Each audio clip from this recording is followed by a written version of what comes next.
नमस्ते साथीहरु, स्वागत छ यो भिडियोमा।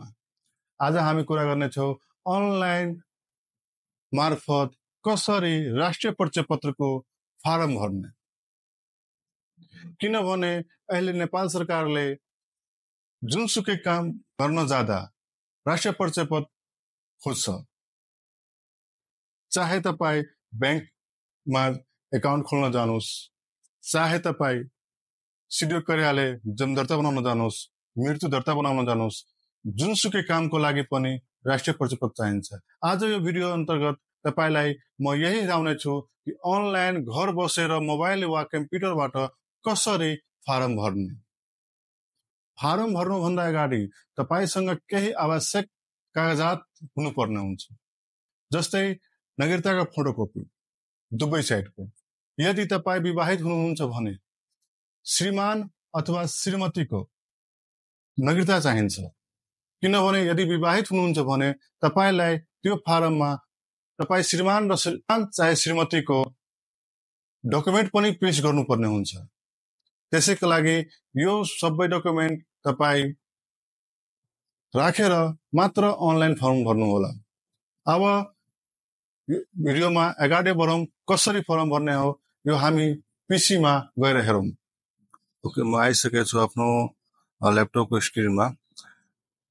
यदि तपाई मोबाइलबाट गर्दै हुनुहुन्छ भने गुगलमा गएर एनआईडी नेपाल लेख्नु होला। एनआईडी नेपाल लेख्नुहुन्छ भने त्यसो आउँछ एनआईडी प्री इनरोलमेन्ट भनेर, त्यसमा तपाई क्लिक गर्नु होला। क्लिक गरे पश्चात यस्तो आउँछ तपाईको सर्फेसमा logging for individual, logging for service provider. हामीलाई गर्नुपर्ने छ लगिङ फर इन्डिभिजुअलमा लगिङमा क्लिक गर्नुहुन्छ भने आउँछ यहाँ इन्टर योर मोबाइल नम्बर।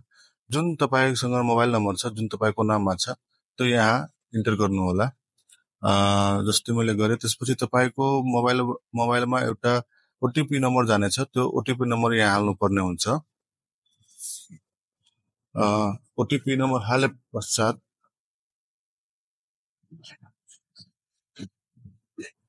म यहाँ हाल्दैछु।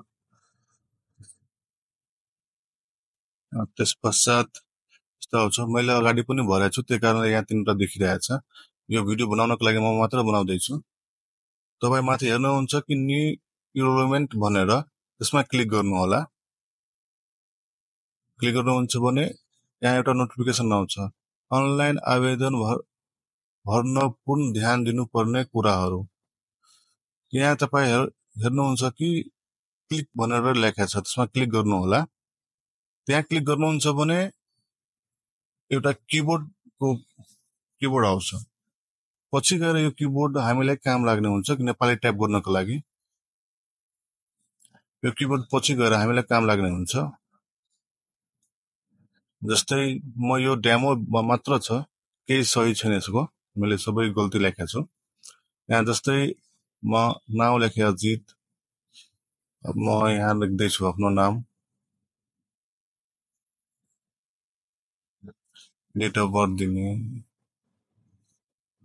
त्यो सबैमा आफ्नो नाम नेपालीमा, इङ्ग्लिसमा सबै, पहिलेको नाम, बिचको नाम, थर, यो सबै दिनु होला। त्यसपश्चात तपाई डेट अफ बर्थ दिनु होला, जन्म मिति दिनु होला।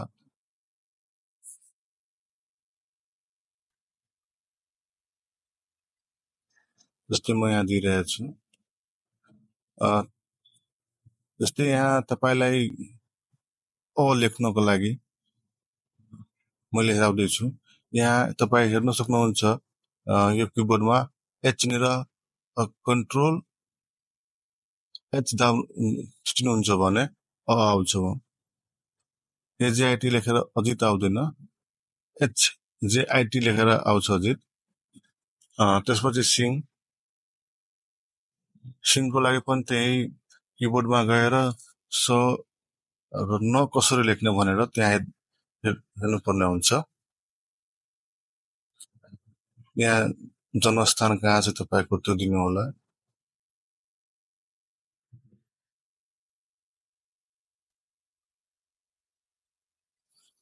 नागरिकता नम्बर दिनु होला। यो नागरिकता नम्बर यो सही छैन, मैले आफ्नो जे मलाई त्यही राखिदिएको छु। तपाई आफ्नो नागरिकता नम्बर सही दिनु होला, किनभने तपाईको नागरिकता नम्बर सही हुँदैन भने पछि गएर गाह्रो हुन्छ।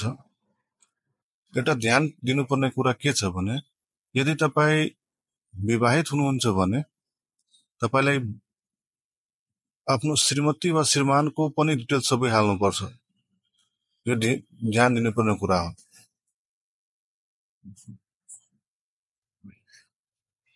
विवाहित इन्फर्मेसन सबै दिनु होला। धर्म त्यसपछि नेक्स्ट गर्नु होला। जारी मिति दिएको थिएन मैले, जारी मिति जिल्ला राख्नु होला। लास्ट नेम पनि दिएको छैन त, त्यो पनि यस्तै। यदि तपाईँ रङ गर्नुहुन्छ भने यस्तै आउँछ सर्फेसमा। त्यो देखाउनको लागि मात्र मैले यस्तो गरेको थिएँ। भर्नु बेलामा सबै ध्यान दिनु होला कि कहाँ कहाँ एकचोटि चेक गरेर तब नेक्स्ट प्रोसेसमा जानु होला, सबै चेक छ कि छैन भनेर। जस्तै यहाँ म जारी मिति मेरो राखेँ, यहाँ म आफ्नो लास्ट नेम राखेँ।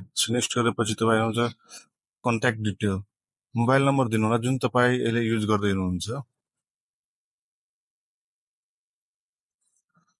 प्रदेश कुनमा बस्नुहुन्छ, सबै एड्रेस पनि जुन नागरिकतामा छ त्यो एड्रेस दिनु होला। जुन नागरिकतामा छ त्यही एड्रेस दिनु होला।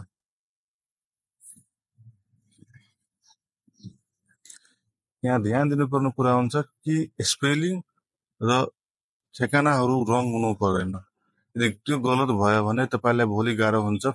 तपाईलाई सिडिओ कार्यालयबाट फेरि फिर्ता आउनु पर्छ। यदि यो बाई मिस्टेक तपाईको जिल्ला वडा कार्यालयमा हुँदैछ भने त्यहाँबाट तपाईले फिर्ता आउनु पर्छ। त्यही कारण तपाईँ सबै ध्यान दिएर भर्नु होला।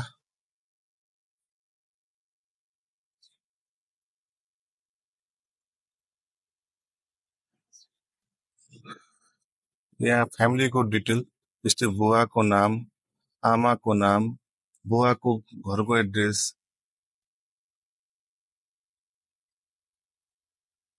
सबै एड्रेस छ।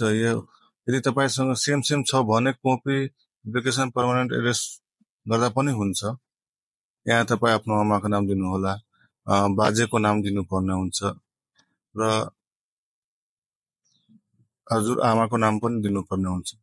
यदि तपाईको श्रीमान या श्रीमती छ भने स्पोन्सरसिपमा त्यो नाम दिनुपर्छ। त्यहाँ तपाईले विवाहित गर्नुहुन्छ भने त्यो खुल्छ, नत्र खुल्दैन। त्यो तब नभर्दा पनि हुन्छ।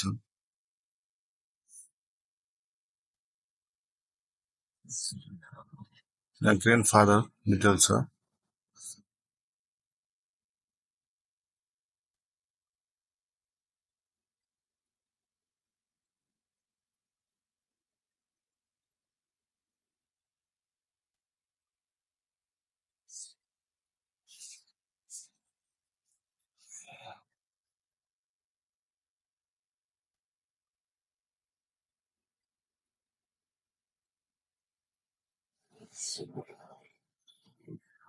यहाँ सबै भर्दैछु।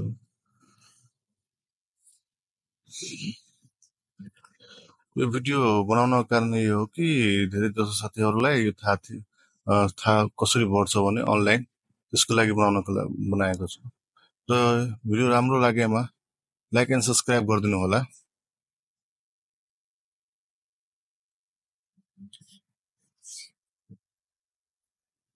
स्पोन्सरसिप डिटेलमा बुवा चाहिँ आमाको नाम दिनु होला।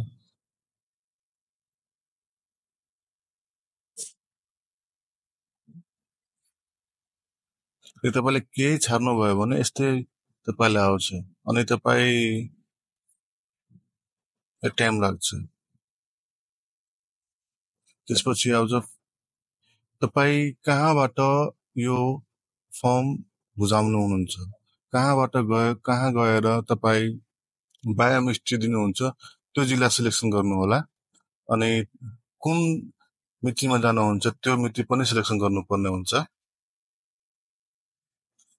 यहाँ हजुर यदि मिति दिएर तपाईको सबमिट भइरहेको छैन भने तपाईँ मितिमा केही नराखेर सबमिट गर्नु होला। त्यसपछि यस्तो आउँछ, मजाले यो सबै पढ्नु होला। तपाईको डिटेल्स सही छ कि छैन भने मजाले सबै पढेर अनि सबमिट गर्नु होला। त्यसपछि are you sure then okay गर्नु होला। यदि सबै कुरा ठिक छ भने ओके गर्नु होला। त्यसपछि यस्तो आउँछ, यो लिएर प्रिन्ट आउट गराउनु होला, किनभने तपाईँ भोलि जाँदै हुनुहुन्छ सिडी अफिस कार्यालयमा अनि तपाईँले त्यो प्रिन्ट लिएर जानुपर्छ। सबै बायोमेट्रिक सबै कुरा भएपछि तपाईलाई सिडिओ कार्यालयबाट यस्तो दिनेछ